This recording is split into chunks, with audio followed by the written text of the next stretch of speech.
महादेव कहते हैं कि सोचो यदि नदी बीच में ही बहना छोड़ दे तो क्या होगा। उसका पानी ठहर जाएगा और वह कुछ ही दिनों में सूखकर नष्ट हो जाएगी। यही हमारी जिंदगी में भी होता है। यदि सफल होने के लिए आप कोई लक्ष्य तय करते हैं और उस लक्ष्य तक पहुंचने की पहली शर्त यह है कि आपको लगातार अपने लक्ष्य की ओर बढ़ते रहना है। यदि कहीं रुके तो असफलता निश्चित है। अपने मनपसंद लक्ष्य तक पहुंचना आसान कार्य नहीं होता। यदि आसान होता तो आज दुनिया के सभी लोग सफल होते। सफलता के रास्ते में बहुत सी बाधाएं सामने मुख फैलाए खड़ी मिलती है। ये बाधाएं हमें रोकने की पूरी कोशिश करती हैं। जो लोग मन से कमज़ोर होते हैं, जिनका आत्मबल बहुत कम होता है, वह इन परेशानियों के आगे झुक जाते हैं और असफलता को स्वीकार कर लेते हैं और बाद में अपने भाग्य को कोसते हैं। लेकिन कुछ वीर लोग इन परेशानियों का सीना तान कर सामना करते हैं। भले ही लक्ष्य तक पहुंचने की गति में कुछ समय के लिए कमी आ जाए, लेकिन रुकते कभी नहीं हैं। और जो रुकते नहीं हैं, उन्हें अपने मंजिल तक पहुंचने से कोई रोक ही नहीं सकता। ध्यान रखें, लक्ष्य तक पहुंचने के लिए लगातार चलते रहना पहली शर्त है। लगातार बहती नदी ही अपनी मंजिल प्राप्त कर पाती है। समय हमेशा चलता रहता है, इसीलिए दुनिया का हर इंसान समय का गुलाम है। हवा हमेशा चलती रहती है, कभी कम रफ्तार से तो कभी तेजी से, लेकिन रुकती कभी नहीं है। इसीलिए दुनिया के किसी भी जीव का जीवन हवा के बिना संभव ही नहीं है। संपूर्ण ब्रह्मांड, जिसमें अरबों गैलेक्सी, खरबों तारे, अनगिनत ग्रह सभी चलते हैं, कभी रुकते नहीं हैं। प्रकृति का नियम है, जो रुक गया उसका असफल होना या नष्ट होना तय है। यदि आप अपने लक्ष्य को प्राप्त करना चाहते हैं तो आज से ही अपनी कमर कस लीजिए और खुद से वादा कीजिए कि रुकना कभी नहीं है। सोचो कि जो लोग अपने लक्ष्य को केवल इसलिए छोड़ देते हैं कि इसके लिए बहुत चलना पड़ेगा, इससे ज्यादा बड़ी असफलता कोई हो ही नहीं सकती। क्योंकि सफलता और असफलता तो बात की बात है। खुद को बिना प्रयास के असफलता की ओर धकेल देना, इससे बुरा कुछ हो ही नहीं सकता। आपका दिल आपका सबसे बड़ा दोस्त है। वह आपके लिए हमेशा धड़कता है ताकि आप अपने मंजिल प्राप्त कर सकें। आपके शरीर के खून की हर एक बूंद हमेशा चलती रहती है, कभी भी नहीं रुकती। किसके लिए? केवल आपके लिए। आपके शरीर के बहुत से अंग हमेशा चलते रहते हैं और संदेश देते रहते हैं। लगातार चलना ही सफल जीवन है। आपके कान हमेशा सुनते हैं, आपकी आंखें हमेशा देखती हैं। किसके लिए? केवल और केवल आपके लिए, ताकि आप सफलता की ओर हमेशा बिना रुके बढ़ते रहें। महादेव कहते हैं, सबसे पहले ये जान लेना जरूरी है कि दुनिया में कोई भी व्यक्ति अकेले के दम पर कोई सफलता प्राप्त नहीं कर सकता। यदि किसी व्यक्ति को सफलता मिली है, फिर चाहे वह खुद की सफलता हो, लेकिन उस व्यक्ति के सफलता के पीछे बहुत से लोगों का हाथ होता है। वह चाहे उसके परिवार का हो, उसके रिलेटिव का या कोई अनजान व्यक्ति का हो। प्रकृति का नियम है कि जिस व्यक्ति ने जितनी बड़ी सफलता हासिल की है, उसके पीछे उतने ही ज्यादा लोग उसकी सहायता कर रहे थे, और जितनी छोटी सफलता हासिल की है, उसके पीछे उतने ही कम लोग उसकी सहायता कर रहे थे। जीवन में हर कोई सफलता पाना चाहता है, लेकिन सफलता पाने के लिए व्यक्ति में कुछ अच्छी आदतों का होना बहुत ज़रूरी है।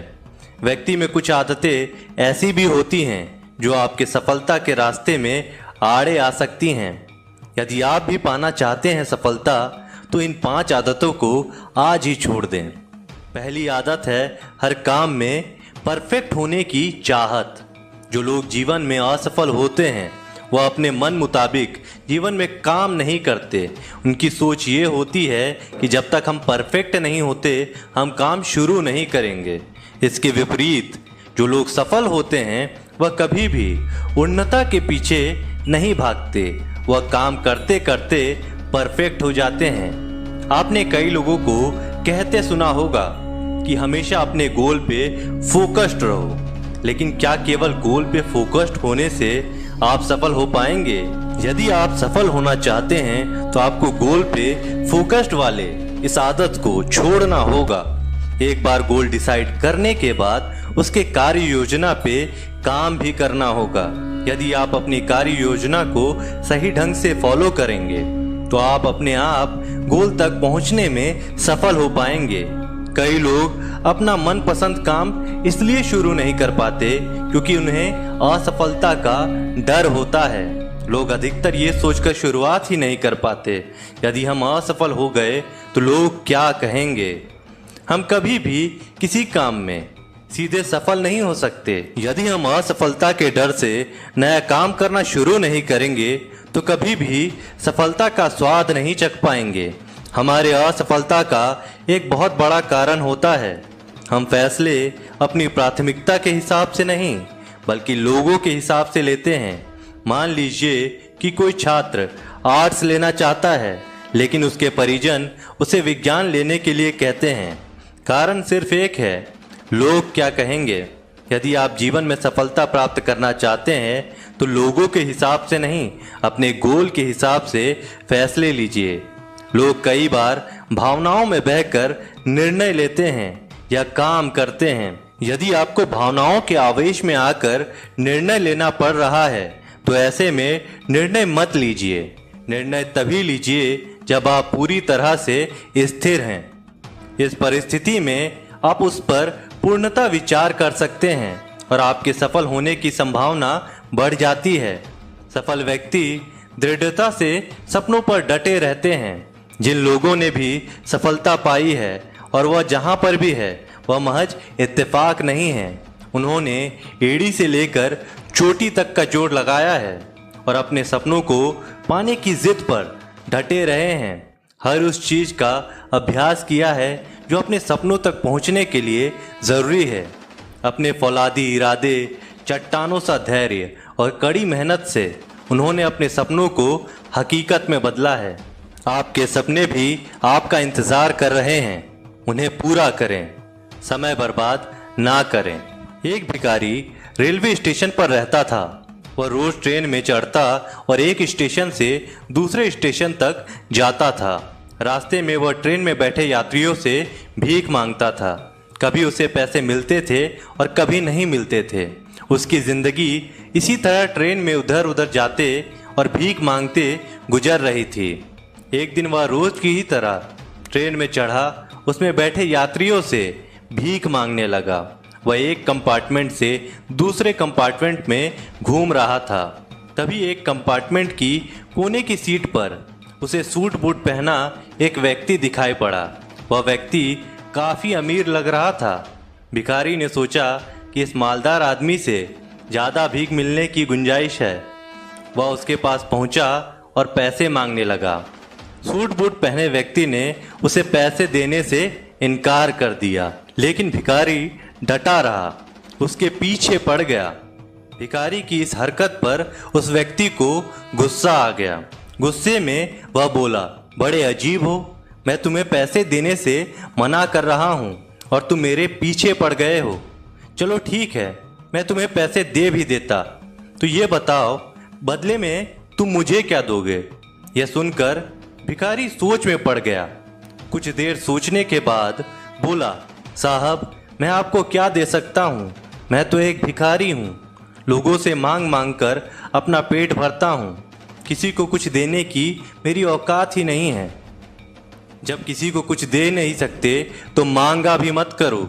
सूट बूट पहने व्यक्ति ने भिखारी से कहा और उठकर वहां से चला गया। उस दिन भिखारी जब ट्रेन से उतरा तो सोचने लगा कि मैं लोगों को क्या दे सकता हूँ। नजर इधर उधर दौड़ाने पर उसे फूलों से लदे कुछ पौधे दिखाई पड़े उसने सोचा जब कोई मुझे भीख देगा तो मैं बदले में उसे एक फूल दे दिया करूँगा। उस दिन के बाद वह अपने साथ एक झोले में फूल रखने लगा। जब भी कोई उसे भीख देता वह झोले में से एक फूल निकाल कर उसे दे देता। भीख देने वाला ये देखकर खुश हो जाता। भिखारी को भी ये बड़ा अच्छा लगता। एक दिन ट्रेन में भिखारी को वही सूट बूट वाला आदमी फिर से दिखाई पड़ा। भिखारी उसके पास गया और बोला, साहब अब की बार मेरे पास आपको देने के लिए कुछ है, आप मुझे कुछ पैसे दे दो। उस व्यक्ति ने अपनी जेब से कुछ पैसे निकाले और दे दिए। बदले में भिखारी ने झोले से एक फूल निकालकर उसको दे दिए। व्यक्ति खुश हो गया और बोला, मुझे लगता है तुम अब व्यापार सीख गए हो, लेन देन का समझ आ गया है। जब तक किसी को कुछ दे नहीं सकते तो लेना नहीं चाहिए, समझे। उस व्यक्ति का स्टेशन आ गया था। वह ट्रेन से उतर कर चला गया, लेकिन उसकी कही बात भिखारी के दिमाग में घर कर गई। वह ट्रेन से उतरा तो प्लेटफॉर्म पर खड़े होकर जोर जोर से चिल्लाने लगा कि मैं भिखारी नहीं व्यापारी हूँ। अब मैं भी सूट बूट पहनकर घूमूंगा, मेरे पास भी ढेर सारे पैसे होंगे। लोगों ने उसे ऐसे चिल्लाते देखा तो सोचा भिखारी पागल हो गया है। उस दिन के बाद से 6 महीने तक भिखारी ना स्टेशन पर ना ही ट्रेन में नजर आया। 6 महीने बाद एक दिन ट्रेन में 2 सूट बूट पहने व्यक्ति मिले। एक व्यक्ति ने दूसरे व्यक्ति से कहा, आपने मुझे